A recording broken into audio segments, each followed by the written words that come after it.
Grand pèlerinage organisé en l'honneur de Mama Rosa par l'Association culturelle et de loisirs des Antillais de Sevran. Ce séjour aura lieu à San Damiano Monticeri la Fontanelle en Italie, lieu de culte et de dévotion envers Marie. Départ le vendredi 16 juin et retour le lundi 19 juin. L'hôtel et les repas sont compris. Prix adhérent, 250 €, non adhérent, 290 € et enfants de moins de 12 ans, 200 €. Infoline au 06 80 70 73 26 ou 06 76 73 83 85. Martinique Actualité. Le cancer du foie, ce sont des douleurs du ventre qui peuvent irradier jusqu'à l'épaule droite, des nausées et des vomissements, une perte d'appétit ou une sensation de trop manger, une diarrhée et ou une constipation persistante ainsi qu'une perte de poids. Aujourd'hui, la qualité de l'air est moyenne dans le centre-nord et le centre-sud et dégradée partout ailleurs. On le sait, les 3 compagnies aériennes françaises qui desservent la Martinique s'entendent sur le prix des billets d'avion qui sont proposés entre les Antilles françaises et la France. Dès lors, la concurrence, si vantée par les régimes libéraux pour faire baisser les prix, ne fonctionne pas. Dès lors, c'est sans état d'âme qu'il faut accueillir la probable création d'une société qui s'appellera Air Outre-mer et qui regrouperait la compagnie réunionnaise Air Austral et Corsair, ainsi qu'Air Caraïbes. Tout le monde en est d'accord, les malades mentaux accueillis à Colson, route de Balata, ne le sont pas dans des conditions optimales. D'où la construction de Mangovulsin en 2013. Les travaux de la dernière tranche de ce centre hospitalier qui porte le nom de Maurice Despinois vont commencer. Dans 38 mois, 72 nouveaux lits seront opérationnels, a affirmé Génie Dulis Petit, la présidente du comité de surveillance du CHMD, centre hospitalier Maurice Despinois.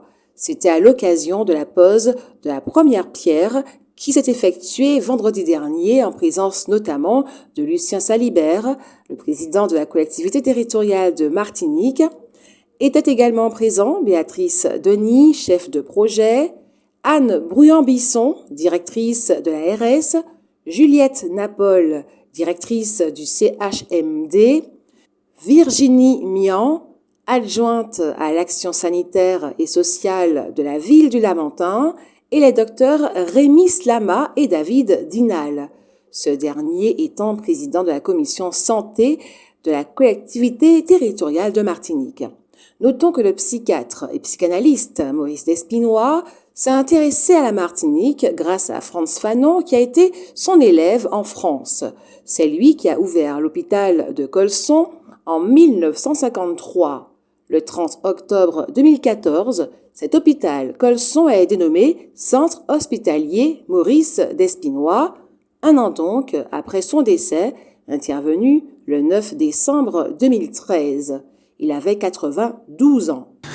Aujourd'hui, il va se dérouler un match entre le club franciscain et le club colonial. Ce sera une des 2 demi-finales de la Coupe de Martinique de football. L'issue de cette confrontation ne fait guère de doute. Le club franciscain devrait l'emporter. C'est demain, mercredi, qu'aura lieu dans la matinée au théâtre du lycée Schellcher la finale du trophée de théâtre organisé par le Martinique Comedy Club. 3 collèges seront en compétition, Eusanne-Palsy, Petit Manoir et Robert III. Hier, lundi 8 mai, a eu lieu vers 11h sur la savane de Fort-de-France une remise de diplôme aux stagiaires de la préparation militaire marine. On le sait, depuis 2010, le mois de mai est considéré par la Commission européenne comme le joli mois de l'Europe. De ce fait, elle invite toutes les régions de France et d'Europe à mettre en valeur le rôle de l'Europe dans le développement des territoires. En Martinique, la Chambre de commerce et d'industrie propose 3 événements les 11, 25 et 30 mai. Ce premier, ce sera le 11 mai de 17h à 18h dans ses locaux. Intitulé Flash Douane, il permettra de mettre en avant les accords de partenariat économique conclus par l'UE avec 14 États de la Caraïbe. Ce rendez-vous s'adresse aux porteurs de projets et aux entreprises qui souhaitent exporter dans la Caraïbe. Le second événement, ce sera le jeudi 25 mai de 10h à 11h et il sera en ligne. Il abordera la thématique du brevet unitaire européen qui s'annonce comme un nouvel outil pour l'innovation. Il s'adresse à tous ceux qui souhaitent mettre en place des actions pour protéger leur propriété intellectuelle ou industrielle.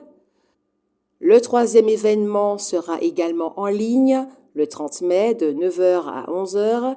Il portera sur le programme Erasmus Jeunes Entrepreneurs. Ce rendez-vous est spécialement conçu pour les jeunes entreprises martiniquaises qui souhaitent bénéficier du mentorat d'entreprises canadiennes et antillaises. Aujourd'hui, 9 mai, c'est la journée de l'Europe parce que c'est un 9 mai qu'en 1950, Robert Schuman a prononcé un discours considéré comme l'acte de naissance de l'Union européenne. Fait hautement symbolique, le chancelier allemand Olaf Scholz est présent aujourd'hui dans l'hémicycle du Parlement européen pour débattre avec les députés et leur présenter sa vision de l'Europe 78 ans après la victoire des Alliés face à l'Allemagne nazie. La communauté économique européenne a été créée par l'Allemagne de l'Ouest, la Belgique, la France, l'Italie, le Luxembourg et les Pays-Bas, en fondant ensemble la communauté européenne du charbon et de l'acier, la CECA, la première des institutions européennes. Martinique Transport a décidé de mettre en place ce qu'elle appelle le comité des partenaires. Il s'agit d'une instance consultative dont les 9 membres seront tirés au sort par les Martiniquais qui auront bien voulu s'inscrire pour en faire partie. 3 seront issus de la zone géographique couverte par Cap Nord, 3 de la zone couverte par la CACEM et 3 proviendront de la zone de compétence de Cap Sud. Pour plus de renseignements, il suffit de consulter la liste de Martinique Transport. Comme chaque année depuis 2023, conduit par Garcin Malsa, le convoi pour la réparation est parti de Sainte-Anne. Ce dernier déclare inlassablement, citons-le, « Il n'y aura pas de réconciliation sans réparation ». Il fustige la justice contre qui le mouvement international pour la réparation, le MIR, qu'il préside en Martinique, mène une véritable bataille. Une justice que Garcin Malsa qualifie de raciste. Il s'agit pour le MIR de faire reconnaître par les tribunaux la culpabilité de la France dans la traite négrière, l'esclavage et obtenir réparation des crimes commis pendant la traite négrière, l'esclavage et la colonisation. Rappelons qu'aujourd'hui, mardi 9 mai, les 27 pays de la communauté européenne célèbrent la journée de l'Europe. C'est en effet le 9 mai 1950 qu'a été signée la déclaration Schuman, texte fondateur de la construction européenne. Schuman était le ministre des Affaires étrangères, la France. Cette déclaration sera suivie par la signature du traité de Paris le 18 avril 1951. Un incendie a entièrement détruit le restaurant Le Ratelot, situé à Lens-l'Étang à Tartane, dans la nuit de dimanche à lundi. La maison contiguë dans laquelle vivait le restaurateur a également été complètement brûlée. L'incendie a pris dans la réserve, séparée du reste du restaurant, par un mur en aggloméré, donc très inflammable. Le restaurateur Michel Calamaille s'est dit surpris que les pompiers aient mis tant de temps à arriver. Selon ces derniers, le sinistre était circonscrit dimanche avant 8h. Le restaurateur prétend, lui, qu'à 10h, un coin brûlait encore. Ce sont au total 200 mètres carrés de bâtiments qui ont été réduits en cendres. Attention, demain 10 mai jusqu'au 21 mai, un certain nombre de coupures d'électricité vont intervenir dans plusieurs quartiers des villes de Basse-Pointe, de Sainte-Marie, des Anses-d'Arlay et de Ducos. Pour en savoir plus, rapprochez-vous d'EDF. Dans le cadre du devoir de mémoire, la ville du Lorrain, en partenariat avec la DAC, organise du 6 au 27 mai la célébration du 175e anniversaire de l'abolition de l'esclavage en Martinique. À travers de nombreux temps forts, rencontres littéraires, relais de la parole, marchés agricoles, projections de films, initiation à la musique et à la danse ballet, ateliers généalogiques, expositions, spectacles, résidences d'artistes, la ville du Lorrain souhaite également et dans le même temps rendre, citons-la, un fervent hommage à Aimé Césaire à l'occasion du 110e anniversaire de sa naissance. Pour connaître les détails du programme, rendez-vous sur la page Facebook ou le site internet de la ville. Vous pouvez également contacter la médiathèque du Lorrain.